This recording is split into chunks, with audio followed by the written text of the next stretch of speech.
No matter how hard we try to avoid accidents or insurance scams, we can't control the actions of others, whether it's another driver making a reckless move or a pedestrian suddenly stepping into traffic. In just a split second, a normal drive can turn into a serious problem, and without evidence, the truth can easily be twisted. That's why a dashcam is no longer just a gadget, but a vital tool that protects you by showing exactly what really happened. Today we are going to install a dedicated FitCam X front and rear dashcam on this 2018 Volkswagen Tiguan. We're talking about a system designed to integrate perfectly into the original rear view mirror housing, preserving the OEM look of the car without the need for visible cables inside the interior. Next we will go together through the entire installation and configuration process of the cameras.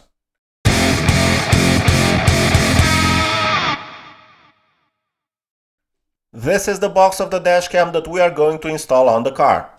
For this customer, I ordered a dedicated dashcam from the Mangoal website.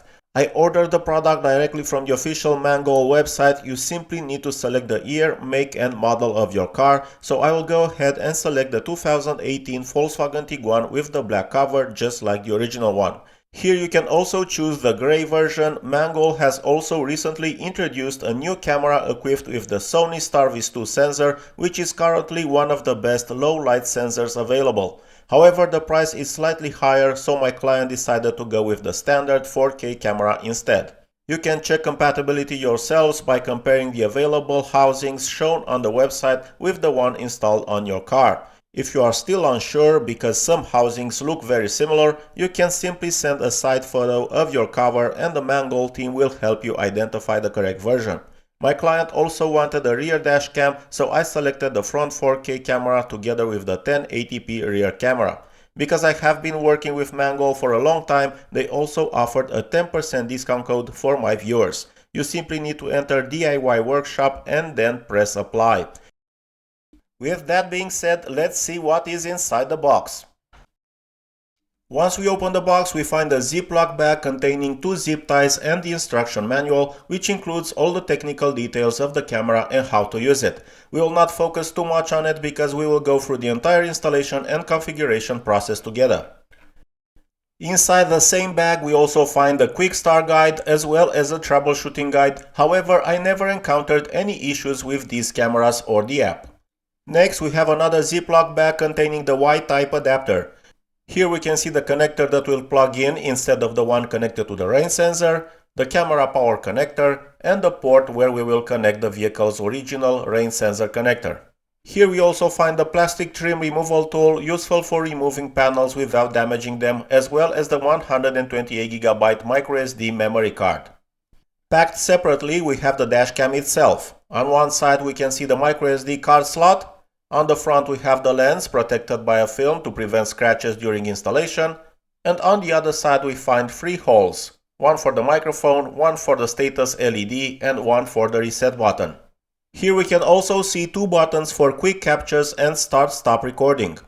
Inside the housing we find the camera power cable, the rear camera cable and the power cable for the GPS module, which we are not going to install. In another Ziploc bag we find the rear camera together with the cable that will be routed all the way to the rear of the vehicle. The camera is adjustable and its lens also comes protected by a protective film. We also have another Ziploc bag containing the GPS module together with its installation manual. I'm not going to install it because it requires mounting it on the dashboard and my client preferred to keep the interior as clean as possible. That was the content of the box, so now let's move on to the actual installation on the vehicle.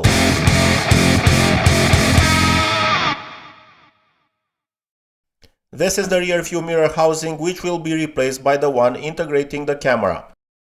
Before starting the installation, something already seemed wrong because the original lower housing should align perfectly with the larger upper section.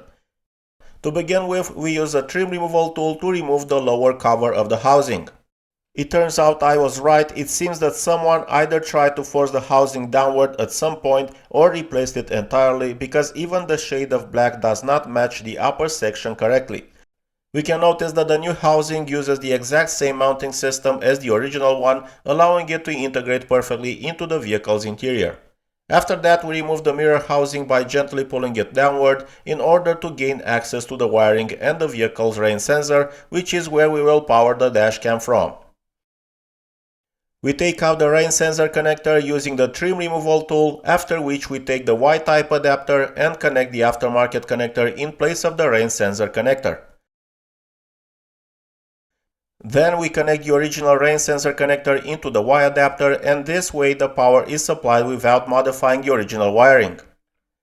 Next, we connect the camera, and basically the wiring for the front camera is complete. If we switch the ignition on, we can already see that it is powered.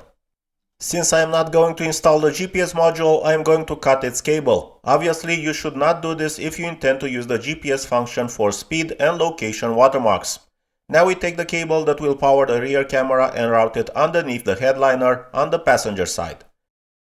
After that, we hide the cables as neatly as possible inside the mirror housing and reinstall it into its original position. So start with the right half first and push it sideways into position, not from top to bottom, because these retaining clips are very fragile. Because the retaining clips on both sides were broken, I ordered another upper housing from a salvage vehicle, since a simple repair or glue job would not hold up over time. Once I replace the upper housing as well, this small gap will completely disappear. I'm pretty sure neither the client nor the passengers would have noticed it, but I like doing things properly. We continue with the rear camera, which we disconnect for now, unroll its cable and connect it to the power cable coming from the front camera. Make sure that the guide markings are correctly aligned in order to complete the connection properly. After that, we start routing the cable underneath the headliner on the passenger side, continuing under the A pillar, then under the weather stripping towards the B pillar, and so on. Some of you may be wondering what happens in the event of a curtain airbag deployment. Don't worry, airbags can even burst through carbon fiber. Also, as you saw, the rear camera cable uses a quick release connector, so it disconnects instantly if the airbag deploys. We continue routing the cable under the weather stripping towards the C pillar and then underneath its trim all the way to the rear of the vehicle, where we will also route it under the weather stripping and the headliner. We remove the rubber boot cover so we can route the cable through it and keep everything as hidden as possible. We also remove one of the tailgate trims because we will route the cable underneath it as well. It uses a mounting system consisting of 5 clips. Now, using a drill bit inserted through the rubber boot, we secure the rear camera power cable to it using electrical tape, apply some grease so it slides more easily, and then pull it through to the other side. We reinstall the lower part of the rubber boot, route the cable inside the tailgate, and then reinstall the upper end as well. Now we take the rear camera and connect it to the previously routed cable. Again, make sure the guide markings are properly aligned before connecting it. Leave as much cable as you consider necessary for positioning the camera, and the excess cable can be secured with electrical tape and hidden inside the tailgate. We position the camera in its final place, reinstall the tailgate trim panel, and the installation is complete. Now let me show you how the application works.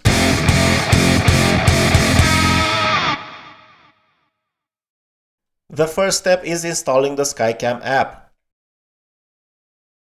After opening it, make sure that Wi-Fi and location are enabled, after which you will need to grant the required permissions for proper operation and then connect to the dashcam's Wi-Fi network, the default password being 12345678. Once the setup is complete, we arrive at the main menu where we can find the capture and start-stop recording buttons. In the lower left corner of the live view image, there is the switch button between cameras. Also, from the live view image, you can enter full screen mode where you have access to the start-stop recording and capture buttons from the main menu. You also have the option to mute the microphone directly from the app. In the lower left menu, we find the file log section where all recordings made by the camera are stored. Here you will also find the folder dedicated to captures, the images automatically locked by the application, and the folder for parking mode recordings. In the lower right menu we have access to the camera settings, where you can modify the recording resolution, clip duration, impact sensitivity, as well as other options including the Wi-Fi network password and name. The rest of the settings are intuitive and easy to configure, so we will not go into too many details. And now let's take a look at the footage captured by the Mangoal dashcam, both front and rear.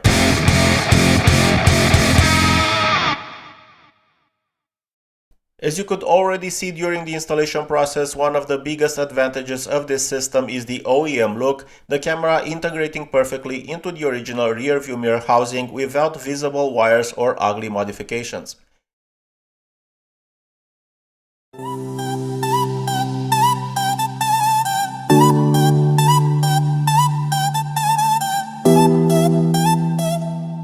In addition, the installation is much simpler compared to a universal dashcam because the power is supplied directly from the rain sensor without the need to run cables throughout the entire interior, especially on vehicles where the fuse box is located in the trunk.